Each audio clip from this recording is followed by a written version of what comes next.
Audio Jungle.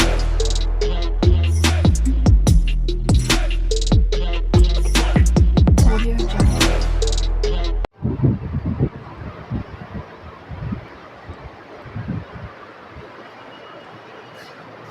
तो hello students, मैं Rohit sir from CS commerce.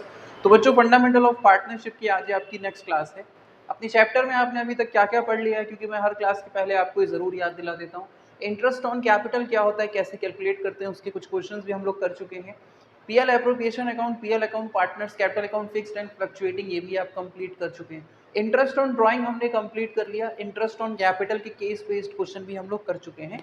और अब हमने अपने चैप्टर का एक मोस्ट इंपॉर्टेंट टॉपिक शुरू किया था, पास्ट एडजस्टमेंट या adjustment in the closed account. ठीक है, और इसकी यहाँ पर एक क्लास हम लोग कर भी चुके हैं, जिसमें मैंने आपको पूरा डिटेल में समझाया था कि पास्ट एडजस्टमेंट ये जो आपका टॉपिक है, इसमें आखिर क्या होता है, यानी ये है क्या। और एक क्वेश्चन भी हम लोग ने वहाँ पर कंप्लीट कर लिया था। तो बच्चों, इसकी जस्ट पिछले वाली जो क्लास है उसे आप लोग ज़रूर कंप्लीट करिएगा, जहाँ पर मैंने आपको समझाया था कि पास्ट एडजस्टमेंट है क्या। क्योंकि जब आप उसके कॉन्सेप्ट को समझ लेंगे तो आप इसके क्वेश्चंस को समझना आपके लिए बहुत आसान हो जाएगा और करना और भी ज़्यादा आसान हो जाएगा। ठीक है बच्चों, तो पिछली क्लास ज़रूर कवर करिएगा, क्योंकि पास्ट एडजस्टमेंट आपका या तो बहुत इजी टॉपिक है और या फिर बहुत कंफ्यूजिंग और डिफिकल्ट टॉपिक है। इजी टॉपिक तभी है जब आप इसके कॉन्सेप्ट को समझ लेते हैं, जो मैंने पिछली क्लास में पूरी कोशिश की आपको समझाने की। ठीक है, वहाँ से आपको हेल्प मिल जाएगी। और यदि आप इसके कॉन्सेप्ट को समझे बिना सिर्फ इसको ऐसे करते हैं कि फॉर्मेट वर्क कैसे करना है, किसको किससे माइनस प्लस करना है और किसको किससे मल्टीप्लाई करना है, अगर आप उस तरह से याद करके रट के या इसको करने की कोशिश करेंगे ना, तब आप जैसे ही क्वेश्चन थोड़ा सा भी चेंज होंगे आप कर नहीं पाएंगे उसको। ठीक है, आपको दिक्कत हो सकती है। ठीक है, तो क्वेश्चंस को आसानी से किया जाए, इसके लिए कॉन्सेप्ट थोड़ा ज़रूरी है इस टॉपिक का। पिछली क्लास में मैंने उसको समझाया। ठीक है बच्चों, चलिए जल्दी से हम अपने आज की क्लास में अपने नए क्वेश्चन को शुरू कर देते हैं यहाँ पर। तो बच्चों, जरा क्वेश्चन को नोट करिए जो बोर्ड पे है, क्वेश्चन को नोट कर लीजिए। देखिए क्वेश्चन क्या दिया हुआ है आपके। क्वेश्चन में कह रहा है X Y Z are partners in a firm. ठीक है, तीन पार्टनर्स हैं एक पार्टनरशिप फर्म में, एक्स वाई जेड। और आपके क्वेश्चन में बताया गया है it was discovered that interest on drawing at the rate 6% per annum had not been taken into consideration. ठीक है, यानी हमारे क्वेश्चन में ये बताया गया है मेनली तीन पार्टनर है एक्स वाई जेड, और इंटरेस्ट ऑन ड्राइंग जो है उसको हमारे बिजनेस में जैसे पार्टनर से इंटरेस्ट ऑन ड्राइंग लिया जाता है, उसको पीएल एप्रोप्रिएशन में लिखा जाता है, वो काम यहाँ पर नहीं किया गया, इसके बारे में ऐसा लिखा हुआ है यहाँ पर। ठीक है, चलिए उसके बाद आपके क्वेश्चन में क्या कह रहा है कि तीनों पार्टनर्स ने ड्राइंग किस तरह से किया ये बता रखा है। जैसे एक्स ने ड्राइंग कर रखा है 2,000 रुपये हर महीने की शुरुआत में, वाई ने ड्राइंग कर रखा हुआ है 3,000 रुपये हर क्वार्टर की एंडिंग में, जेड ने ड्राइंग कर रखा है 24,000 रुपीज ड्यूरिंग द ईयर। ठीक है, ये बता रखा हुआ है और हमसे कहा गया है कि यहाँ पर एडजस्टिंग एंट्री करनी है। ठीक है, तो बच्चों यहाँ पर आपको पहले तो क्वेश्चन को ध्यान से समझिए। पास्ट एडजस्टमेंट क्या होता है मैंने आपको पिछली क्लास में समझा रखा हुआ था, तो थोड़ा उसी से रिलेट करते हुए कॉन्सेप्ट वाइज को मैं आपको समझाने की कोशिश करता हूँ। आपके क्वेश्चन में मेनली बच्चों ये कहा गया है कि इंटरेस्ट ऑन ड्राइंग, जैसे पास्ट एडजस्टमेंट के बारे में मैंने आपको क्या समझाया था कि पार्टनर्स द्वारा यदि बिजनेस में किसी तरह की कोई हेड छूट गए हैं, चाहे वो कोई एक्सपेंस से रिलेटेड हो या इनकम से रिलेटेड हो, और उन्होंने प्रॉफिट को आपस में बांट लिया होता है, तो उनके फाइनल अकाउंट बन के तैयार हो जाते हैं। ठीक है, और जिस वजह से क्या गलती होती है, मान लीजिए अगर कोई एक्सपेंस छूट गया, एक्सपेंस नहीं किया गया, तो इसका मतलब प्रॉफिट ज़्यादा बढ़ गया है। और अगर कोई इनकम छूट गई है, ठीक है, जो प्रॉफिट में एडजस्ट नहीं की गई, और इनकम क्योंकि प्रॉफिट में ऐड होती है, और यदि वो छूट गई है, तो इसका मतलब पार्टनर्स में जो प्रॉफिट बटा होगा, फाइनल अकाउंट जब फाइनेंशियल अकाउंट बनाए जा रहे होंगे, ठीक है, तो प्रॉफिट उनमें कम बटा होगा। बात समझ में आई आपको? यदि पार्टनर्स के द्वारा कोई एक्सपेंस छूट गया है, तो मतलब उनका प्रॉफिट फिर ज़्यादा बचा होगा और ज़्यादा बट गया होगा। और यदि कोई पार्टनर्स बिजनेस में कोई इनकम थी जिसको प्रॉफिट में उन्होंने एडजस्ट नहीं किया था, तो इसका मतलब फिर प्रॉफिट कम होगा और वही उनमें बढ़ गया होगा। और यदि उस इनकम को भी एडजस्ट कर लिया जाता, तो उतनी ही इनकम से उनका प्रॉफिट बढ़ जाता और फिर पूरा प्रॉफिट पार्टनर से बढ़ता। तो हमारे क्वेश्चन में क्या कहा गया है कि क्या छूटा है, यहाँ पर इंटरेस्ट ऑन ड्राइंग छूट गया। अब बच्चों आपको पता है इंटरेस्ट ऑन ड्राइंग बिजनेस के लिए क्या होती है, इनकम होती है। ठीक है, किस तरह की इनकम होती है, पार्टनर्स द्वारा बिजनेस से जो ड्राइंग किया जाता है, यदि उस ड्राइंग पे इंटरेस्ट पे करना डिसाइडेड है पार्टनरशिप डीड में, तो पार्टनर्स अपने किए गए ड्राइंग पे अपने अपने ड्राइंग के अनुसार जो भी उनका इंटरेस्ट बनता है वो इंटरेस्ट वो पे करते हैं, और वो पैसा बिजनेस के लिए क्या होता है, इनकम होता है। तो यानी इंटरेस्ट ऑन ड्राइंग अगर हमारे क्वेश्चन में कहा गया है कि छूट गया था, तो इंटरेस्ट ऑन ड्राइंग छूट जाने की वजह से पार्टनर्स में जो प्रॉफिट बटा होगा वो इंटरेस्ट ऑन ड्राइंग के अलावा बाकी का प्रॉफिट बटा होगा। लेकिन आप सोच के देखिए, इंटरेस्ट ऑन ड्राइंग की वजह से वो प्रॉफिट और बढ़ जाता, यानी यूँ कह सकते हैं इंटरेस्ट ऑन ड्राइंग बिजनेस में यदि इनकम बन के आता, तो प्रॉफिट को उतने ही अमाउंट से बढ़ा देता, और या फिर यूँ कह सकते हैं कि वो बिजनेस का एक प्रॉफिट है, ठीक है। पार्टनर्स जब इंटरेस्ट ऑन ड्राइंग बिजनेस को पे करेंगे तो बिजनेस में एक प्रॉफिट जनरेट होगा, एक प्रॉफिट बनेगा, ठीक है। और वो पार्टनर्स में बंटना चाहिए था जो अभी तक उनमें नहीं बटा है, और यही गलती हुई है, यही चीज़ छूट गया है, ठीक है। बात समझ में आ रही है आपको? अगर आपसे कहा गया इंटरेस्ट ऑन ड्राइंग छूट गया है, मतलब प्रॉफिट जो है पार्टनर्स में जो बटा है वो कम बटा है, ठीक है। अब इस गलती को ठीक करने के लिए पार्टनर्स क्या करेंगे, तो मैंने आपको पिछली क्लास में पूरा डिटेल में समझा रखा है कि अगर ऐसी कोई गलतियां होती तो पार्टनर्स क्या करते हैं। पार्टनर्स अपने फाइनल अकाउंट को फिर से ठीक करने के बजाय उनके पास एक दूसरा ऑप्शन भी होता है, और जो आसान ऑप्शन होता है वो ये होता है कि अब तो पिछला साल खत्म हो चुका है और इंटरेस्ट ऑन ड्राइंग हमसे छूट गया है, जैसे ही नेक्स्ट ईयर की बिगनिंग होती है उस नेक्स्ट ईयर की बिगनिंग में उस गलती को सुधार लेते। सुधारना बड़ा आसान है। जैसे इंटरेस्ट ऑन ड्राइंग पार्टनर से लेना छूट गया है ना, तो इंटरेस्ट ऑन ड्राइंग उनसे ले लिया जाएगा, और फिर बिजनेस में क्या होगा, एक प्रॉफिट हो जाएगा। और वो प्रॉफिट क्या होगा भाई, बिजनेस का प्रॉफिट होगा। वो पार्टनर से जब इंटरेस्ट ऑन ड्राइंग लेना छूट गया है तो उनसे इंटरेस्ट ऑन ड्राइंग यदि लिया जाएगा तो बिजनेस के लिए क्या हो जाएगी, फिर ये इनकम हो जाएगी बिजनेस के लिए। और जब बिजनेस में ये एक इनकम होगी तो भाई इनकम किस में बढ़ती है, वो ओनर्स में ही बढ़ती है। तो फिर उस इनकम को ओनर्स आपस में रेशियो में बांट लेंगे, ठीक है बच्चों। पहले भी यही होता, अगर पहले भी होता कि पहले अगर पार्टनर्स इंटरेस्ट ऑन ड्राइंग दे दिए होते तो उनके हिस्से से पैसा निकलता, फिर वो जाके प्रॉफिट में जुड़ जाता, उतने ही अमाउंट से वो प्रॉफिट को बढ़ा देता। और जब प्रॉफिट बिजनेस में रेशियो से बांटा जा रहा होता तो इंटरेस्ट ऑन ड्राइंग वाला प्रॉफिट और बाकी का प्रॉफिट दोनों ही रेशियो में बांटा जा रहा होता, दोनों ही अमाउंट एक रेशियो में बढ़ रहा होता। तो इंटरेस्ट ऑन ड्राइंग के हिस्से भर का जो प्रॉफिट है वो उनकी रेशियो में बढ़ जा रहा होता। तो यही चीज़, यही काम छूट गया है कि पार्टनर से इंटरेस्ट ऑन ड्राइंग लेना, फिर बिजनेस में इनकम आना और इनकम बाद में पार्टनर्स में बट जाना, ये काम छूट गया है, यही काम छूटा है ना। तो यही काम हम खाली कर लेंगे, ठीक है। जिसमें पहले हम ये देखेंगे कि इंटरेस्ट ऑन ड्राइंग यदि छूटा है तो हर पार्टनर से कितना कितना इंटरेस्ट ऑन ड्राइंग लिया जाना था, ठीक है। और उससे बिजनेस में जो भी एक अमाउंट जनरेट होता है, प्रॉफिट जनरेट होता है, वो प्रॉफिट पार्टनर्स में जब रेशियो में बढ़ना था तो कितना कितना बढ़ना था, ये हम लोग चेक कर लेंगे यहाँ पर, जिसको हम लोग किस पे करते हैं, टेबल में करते हैं, ठीक है। बात समझ में आई? यानी पिछली छूटी हुई चीज़ों को हम नेक्स्ट ईयर की बिगनिंग में ठीक कर रहे होते हैं एडजस्टमेंट करके, ठीक है। इसीलिए इस टॉपिक को कहा जाता है adjustment in the closed account या पास्ट एडजस्टमेंट, यानी वो एडजस्टमेंट जो पहले नहीं हो पाई थी उनको अब हम ठीक कर रहे होते हैं, ठीक है। और इसको ठीक करते वक्त हम लोग एक जर्नल एंट्री करते हैं और वहाँ पे हमारा क्वेश्चन कंप्लीट हो जाता है। चलिए बच्चों जल्दी से हम लोग अपने क्वेश्चन को शुरू करते हैं। मैंने क्वेश्चन में शॉर्ट में चीज़ें यहाँ पर लिख दी हैं आपके लिए बोर्ड पर, कि 3 पार्टनर्स एक्स वाई जेड और उनके ड्राइंग जो बताए गए हैं वो किस तरह से बताए गए हैं।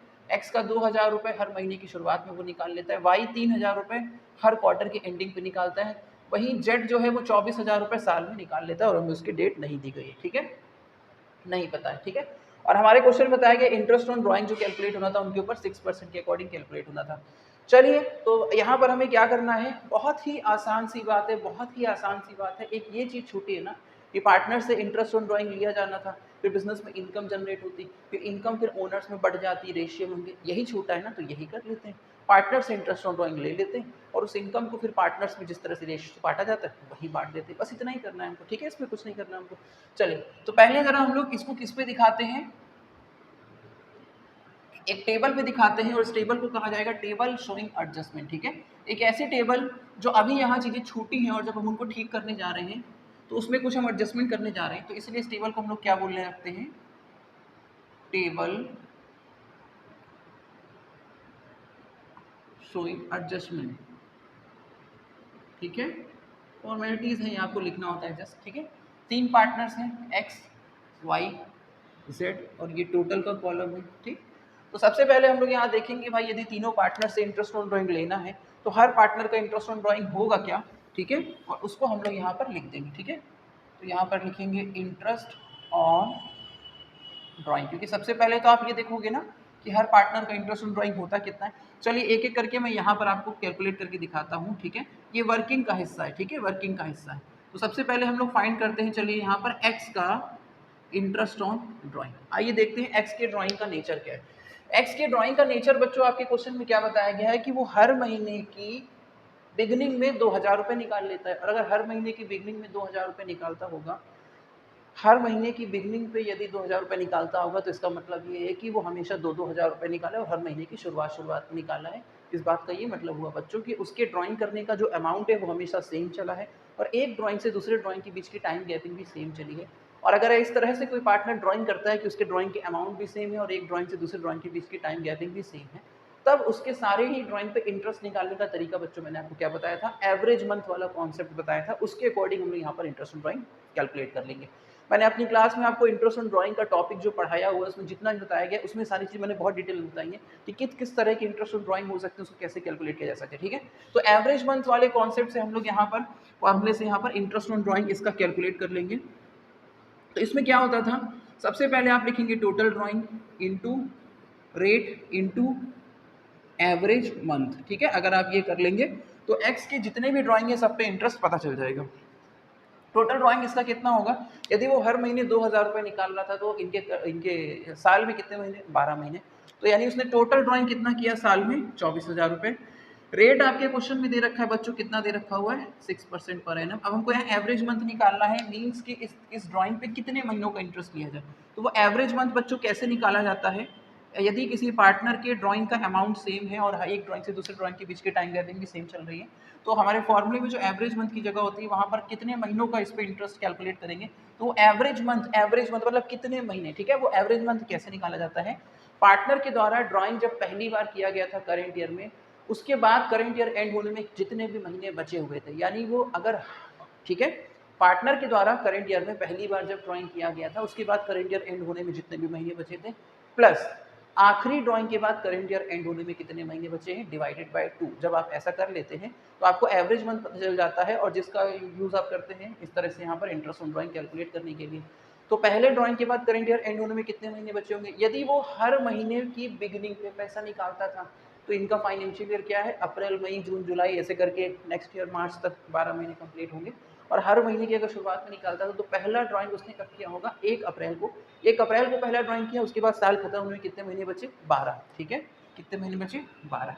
आखिरी ड्राइंग के बाद साल खत्म होने में कितने महीने बचे, इसने आखिरी ड्राइंग कब किया होगा, अगर हर महीने वो पैसा निकाल रहा था, हर महीने की शुरुआत में निकाल रहा था, तो इनका साल अगर 1 अप्रैल से शुरू होता है तो इनका साल खत्म कब होता है, मार्च की एंडिंग पे। ठीक है, यानी आखिरी महीना कौन सा था, मार्च था। आखिरी ड्राइंग कब किया होगा इसने, मार्च में किया होगा, क्योंकि हर महीने पैसा निकाल रहा है, लेकिन उस महीने की भी उसने बिगनिंग पे किया होगा, क्योंकि हर महीने की वो बिगनिंग पे पैसा निकाल रहा है, तो आखिरी महीने की बिगनिंग पे निकाला होगा। और अगर मार्च की बिगनिंग में इसने पैसा निकाला होगा तो साल खत्म होने में कितना महीना बचा होगा, खुद मार्च मतलब 1 महीना बचा होगा। यानी साल के पहले ड्राइंग के बाद करेंट ईयर एंड होने में कितना महीना बचे, आखिरी ड्राइंग के बाद करेंट ईयर एंड होने में कितना महीना बचे, डिवाइडेड बाय 2। ठीक है, यानी 12 और एक 13 divided by 2 equals to 6.5 month. यानी हमको यहाँ से ये पता चला कि यहाँ पर हम लोग जो एवरेज मंथ लेने वाले हैं बच्चों, जो एवरेज मंथ लेने वाले हैं वो कितना, 6.5, यानी कि इनकी इस ड्राइंग पे 6.5 महीनों का इंटरेस्ट हमें यहाँ पर कैलकुलेट करना है। और क्योंकि मैंने पहले यहाँ पर कैलकुलेट करके रखा हुआ है ताकि हमारे पास थोड़ा सा समय बच जाए, ठीक है, 390 रुपये आ रहा है। ठीक है, 390 रुपये आ रहा है, यानी एक्स जो है वो इंटरेस्ट ऑन ड्राइंग यदि पे करेंगे तो कितना पे करेंगे, 390 रुपये। ठीक है बच्चों, 390, ये हो गया। चलिए उसके बाद ज़रा वाई का देख लेते हैं कि भाई वाई का इंटरेस्ट ऑन ड्राइंग क्या बन रहा है। देखते हैं वाई के ड्राइंग करने का तरीका क्या है। वाई किस तरह से ड्राइंग करता है, 3000 रुपये हर क्वार्टर की एंडिंग में निकाल लेता है। तो बच्चों मंथली तो आप जानते ही हर महीने पैसा निकालना, क्वार्टरली का मतलब क्या होता है, क्वार्टरली का मतलब बच्चों मैंने पिछली क्लास में आपको खूब बताया हुआ है। जैसे कोई पार्टनर हर महीने ड्राइंग निकालता है, मंथली ड्राइंग करता है, तो हर महीने ड्राइंग कर रहा है वो। ठीक है, मंथली मतलब हर महीने ड्राइंग कर रहा है।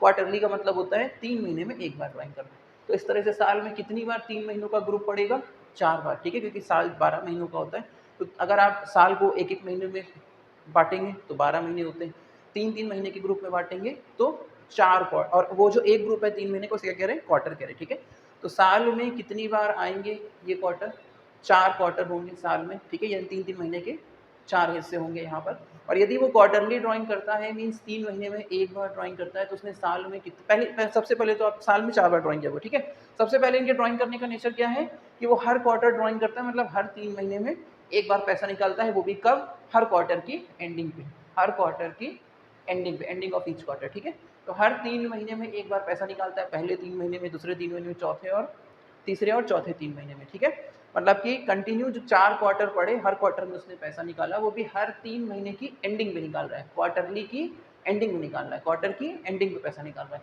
और यदि क्वार्टर की एंडिंग में पैसा निकाल रहा है, वो भी पैसा कितना कितना निकाल रहा है, 3-3 हज़ार रुपये। तो बच्चों यहाँ पर आप एक चीज़ ध्यान दीजिए कि इसके ड्राइंग का जो अमाउंट है, जो 3000 रुपये है, वो पहले क्वार्टर की एंडिंग में, अगले क्वार्टर की एंडिंग में, हर क्वार्टर की एंडिंग में 3-3 हज़ार रुपये निकाल रहा है। यानी उसके ड्राइंग का अमाउंट सेम चल रहा है, और एक ड्राइंग से दूसरे ड्राइंग के बीच की टाइम गैपिंग भी सेम चल रही है। क्योंकि पहला ड्राइंग उसने कब किया, 3 महीने की एंडिंग पे।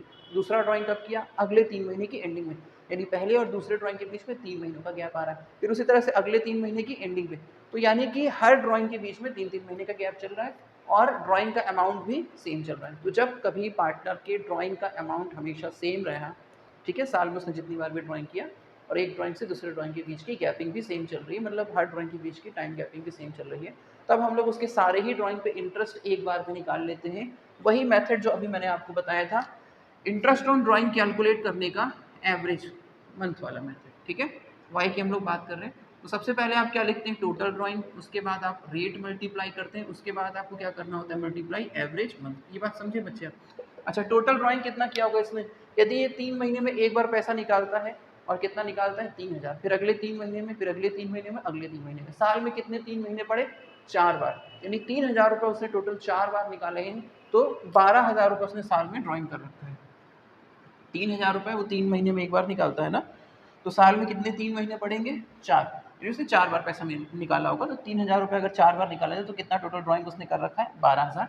रेट आपके क्वेश्चन में 6% दिया हुआ है, यहाँ पर भी बच्चों आपको एवरेज मंथ निकालना है कि इस ड्राइंग पे कितने महीनों का इंटरेस्ट लिया जाए, ठीक है।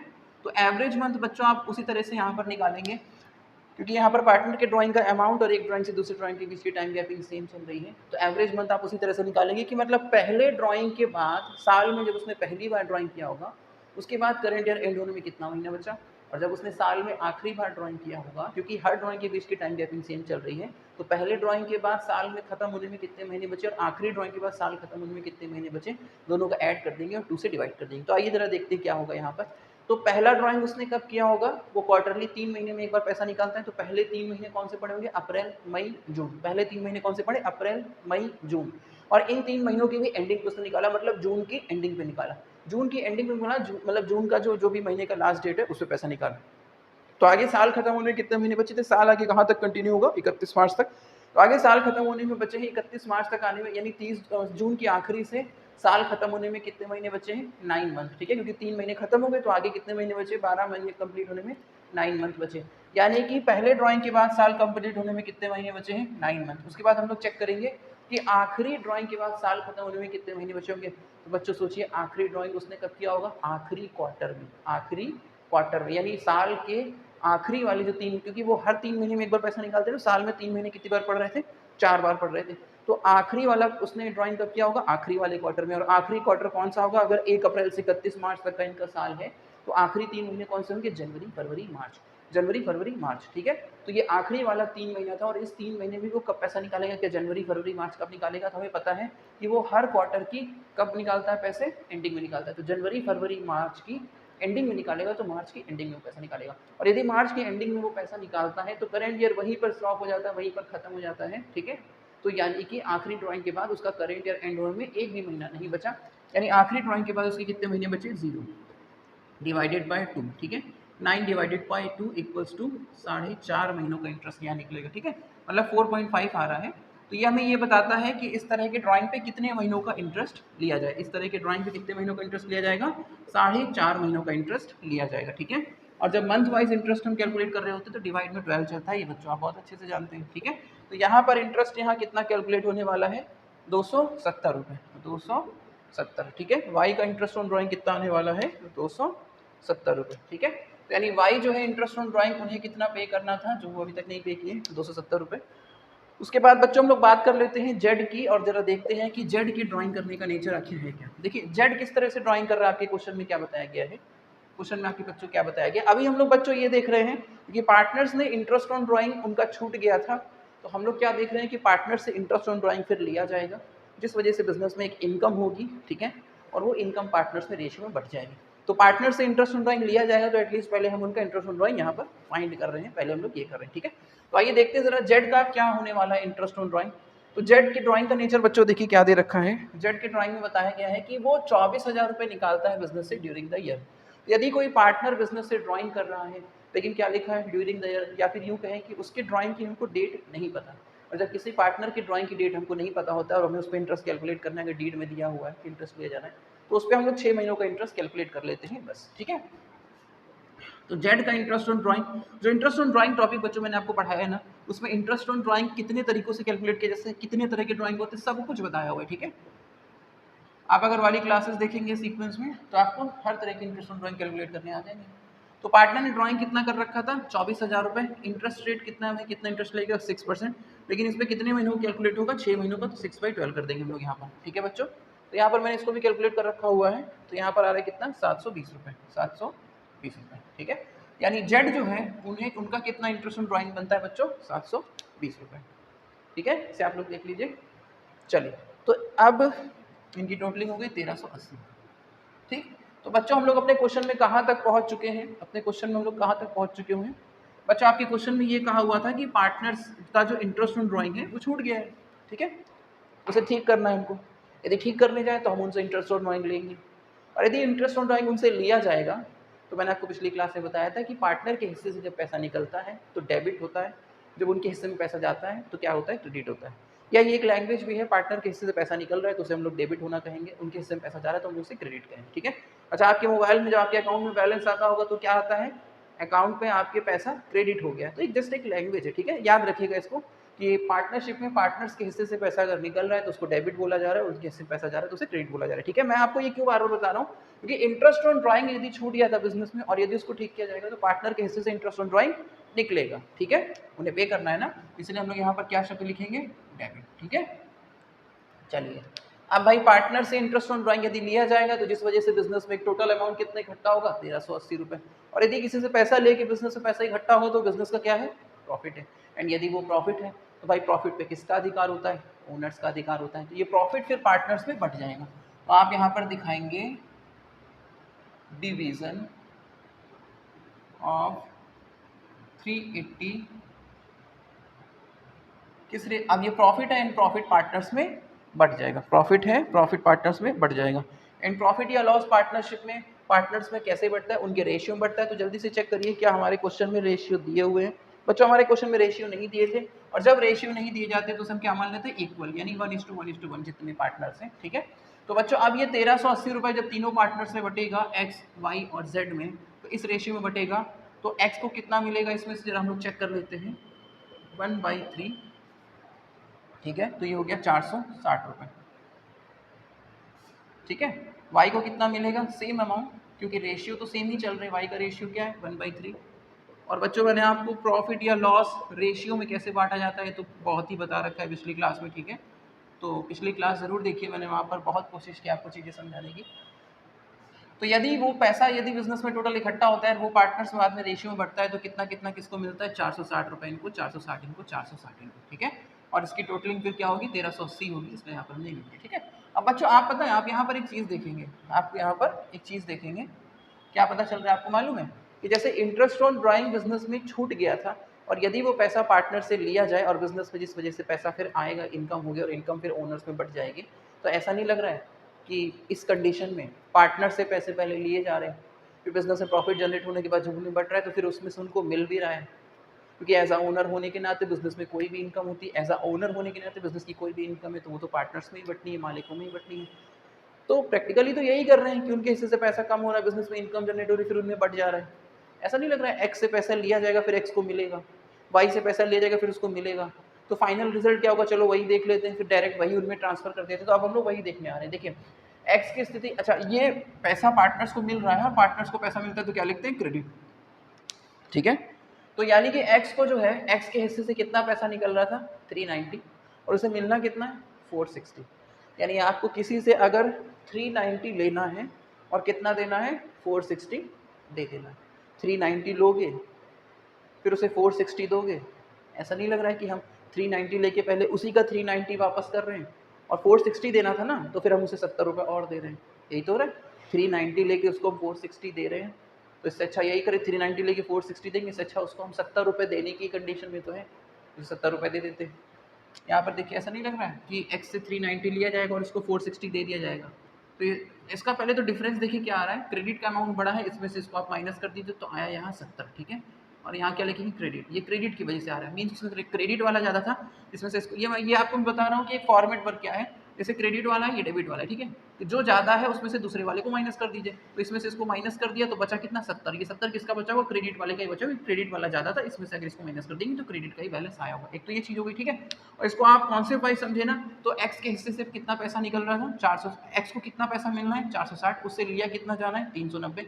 तो इससे अच्छी बात यही है भाई कि 70 रुपये डायरेक्ट अगर उसको हम लोग दे ही दें, भाई आप किसी से 10 रुपये लो और फिर 8 रुपये उसको वापस कर दो, इसका मतलब आपने उससे 2 रुपये लिया, वही तो बात हुई ना। या फिर आप किसी से भाई 20 रुपये लो, ठीक है, और उससे 25 रुपये वापस कर दो, इसका मतलब आपने उसको 5 रुपये दिया, वैसी वाली कंडीशन है यहाँ पे, ठीक है। तो अब वही हम लोग देख रहे हैं कि एटलीस्ट फाइनली एक्स की कंडीशन क्या चल रही है। एक्स इस पूरी कहानी में एक्स के साथ ऐसा हो रहा है कि एक्स जो है उसे 70 रुपये मिल जाएंगे, ठीक है। वाई की स्थिति देख लेते हैं यहाँ पर क्या चल रही है भाई। वाई का क्या है, वाई को 460 रुपये मिलने हैं और 270 रुपये उसे देने हैं बिजनेस को, ठीक है, इंटरेस्ट ऑन ड्राइंग की वजह से। तो 270 वो देगा और 460 ले लेगा, ऐसा नहीं लग रहा है कि वो उसे पैसा मिल ही रहा है, ठीक है। तो कितना मिल रहा है 190 रुपये, 190 रुपये उसको मिल रहा है। चाहे तो आप ऐसे समझ लो या ऐसे समझ लो कि ज़्यादा वाले में से कम वाले को माइनस किया, जो फाइनल बैलेंस बचा वो ज़्यादा वाले का ही तो बचा होगा, क्योंकि क्रेडिट वाला कितना है ज़्यादा बड़ा अमाउंट है, ठीक है, उसमें से डेबिट वाले को माइनस किया तो जो बचा रह गया वो किसका बचा रह गया, क्रेडिट का बचा रह गया। चाहे इसको ऐसे समझ लीजिए, चाहे आप इसको कॉन्सेप्ट वाइज समझ लीजिए। अब यहाँ पर देखिए क्या है भाई, यहाँ पर क्या है, जेड से पैसा मिलना कितना है 720, और क्रेडिट मतलब जेड को हम देंगे कितना, बिजनेस देगा कितना 460। तो ऐसा नहीं लग रहा है कि उससे सरप्लस वाला अमाउंट जो लेने वाला है वही ले लिया जाए।